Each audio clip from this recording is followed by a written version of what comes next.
Alright then, after a long absence, we've finally arrived in the Unova region with Pokémon Black and White.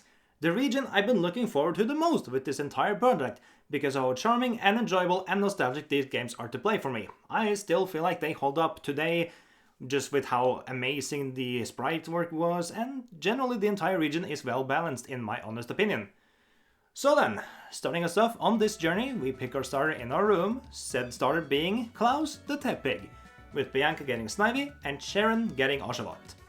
After beating Bianca and then losing to Sharon due to a critical hit, which admittedly was pretty funny, we pack our stuff, head over to Junifer's place to get the Pokédex, and after that we just go ahead and set foot in the Route 1, where our first encounter is Gregory the Pet Rat.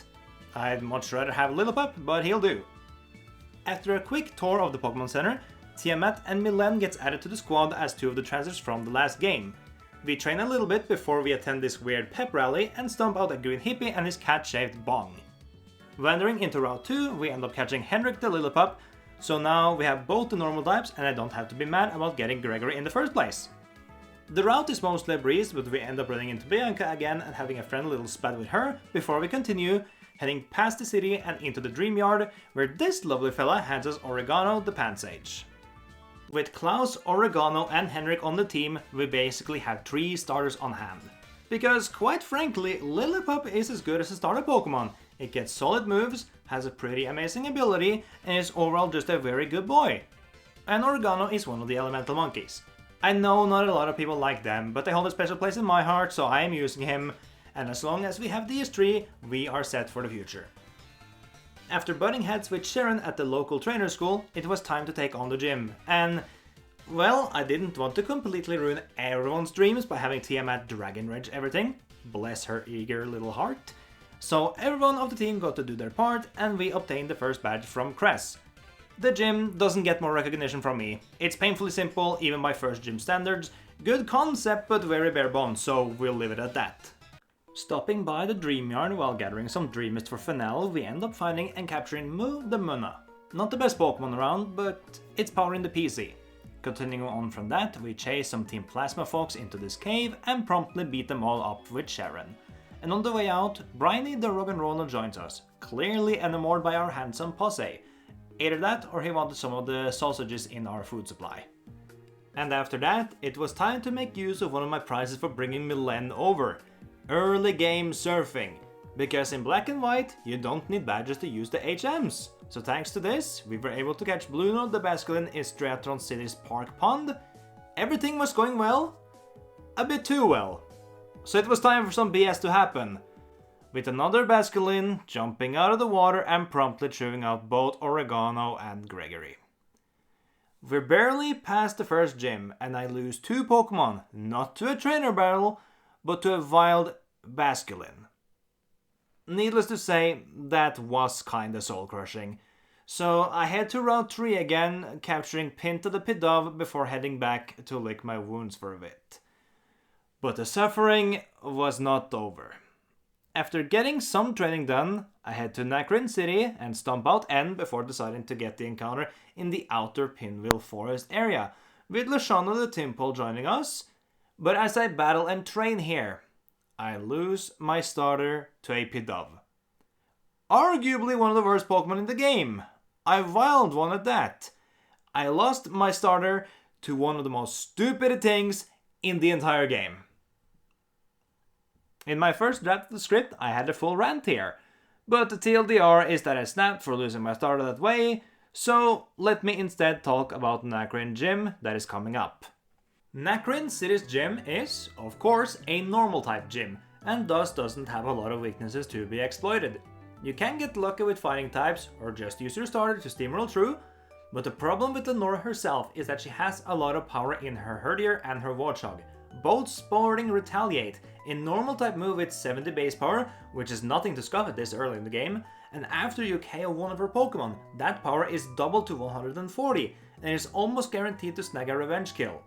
Her Herdier also starts by intimidating your lead Pokemon, which can also be an issue, and on top of that, her Watchog can land Hypnosis as well, to further cripple you. The easiest way to stop Lenora, outside of using the starter, is to catch a Roggenrola, who can and will resist and live the big hit from Retaliate, evolve a Lillipup into herder of your own for Intimidate, or use your own Warthog at this point as well, who learns to attack so you can block the Retaliate. It's not foolproof, but it's what I can recommend. Oh, and Sharon gave you Chest of Bear so you can hard counter Warthog as well, so that's good.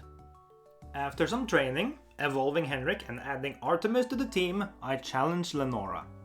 With Henrik in the lead, both him and Lenora's herder lower one another's attack with Intimidate, and by utilizing both Bluno and Henrik, Lenora's herder was easily dispatched. Bryony comes in on her Warthog, and until he gets hurt, he can just stay in because of Sturdy, so we managed to land a Mud Slap and Rock Blast on Warthog before needing to switch out. Henrik then knocks Warthog into the red, and Bluno finishes him off with an Aqua Jet. Second badge obtained. After they rob the museum, we chase after Team Plasma into the Pinwheel Forest, where we find and add Pendra the Venipede to our team. And because I wanted to use her from the get-go, I power leveled her against a bunch of Audino and evolved her straight into a Whirlipede. We chase Team Plasma down, beat them, and get told to go to Castelia City next, which is always an important pit stop during a Nuzlocke, as this is where you get the experience share at the Battle Company, the amulet coin from the dancers, and is just as nice as most of Unova. Not much to say otherwise, I do all the battles I have available, go to Route 4 and catch Maka the Darumaka, and then it was time to take on Burgh.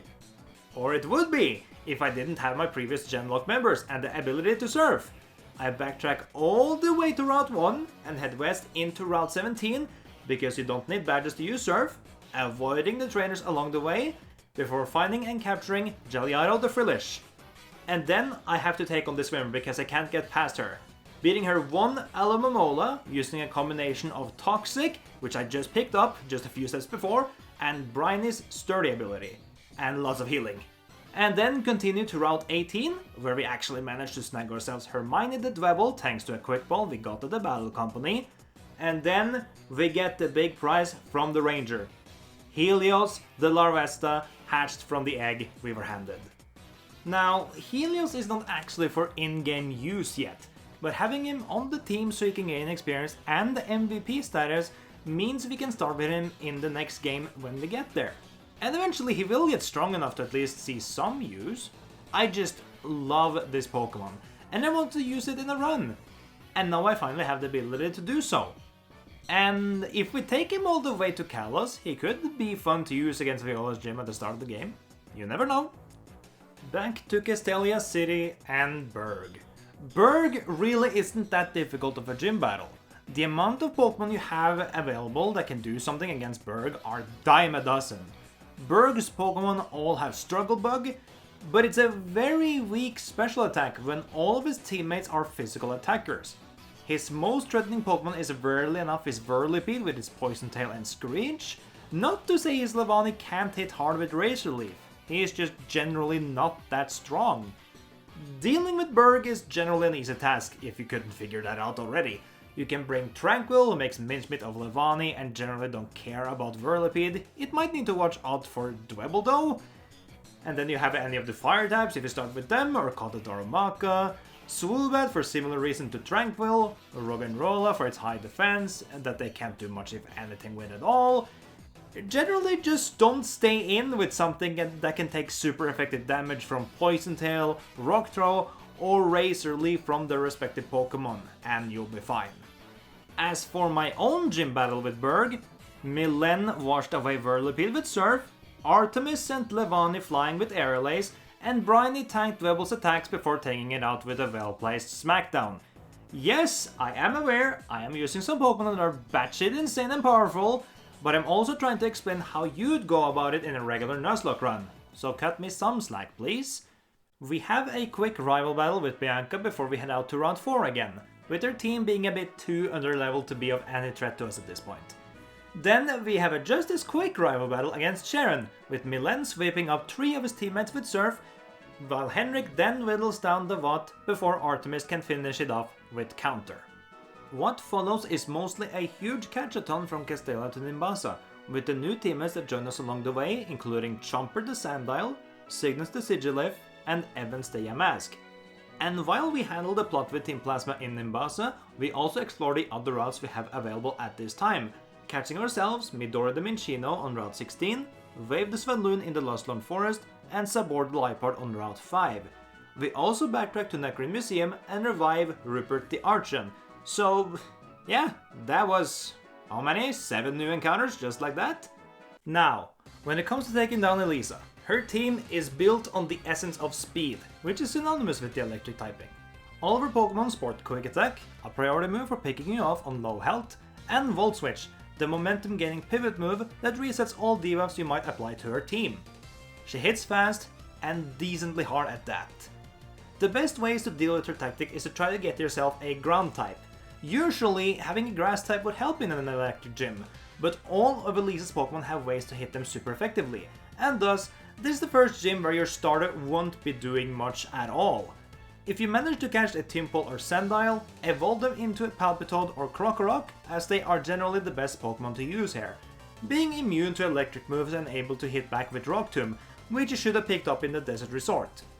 Another good tactic is to abuse the Volt Switch against her, using Boulder or Dwebble with Stealth Rock. If they have Sturdy, you heal back up to full health, so they can never get knocked out. And finally, Herdier with Return, which you can buy in Nimbasa, and holding an Eviolite, which you can pick up in Castelia, is generally a good choice for taking her down. Other than that, your options for dealing with Elesa are kinda few and far between, but if you get lucky with Tympole or Sandile, you have one of the best counters. As far as my own strategy against Elesa goes, well, I basically overleveled Milen until she evolved into a Gastrodon and steamrolled the entire battle. Maybe I shouldn't overlevel my Pokémon, but hey, if it works, it works! And now we reach the halfway point. Before ending this part, I want to say thank you for all of your patience in waiting for this video. My life is a bit in shambles right now, and I procrastinated this for way longer than I should have. We'll get going with the second half soon enough, and by the time that video comes out, maybe we'll have more news for Scarlet and Violet. Who knows? But that is all for now. Coboclaw signing out. Peace. And of course, look forward to next time when we will take on Clay, Skyla, Bryce and Iris, and the League and N. You know, the standard stuff for Unova. Once again, signing out. Peace.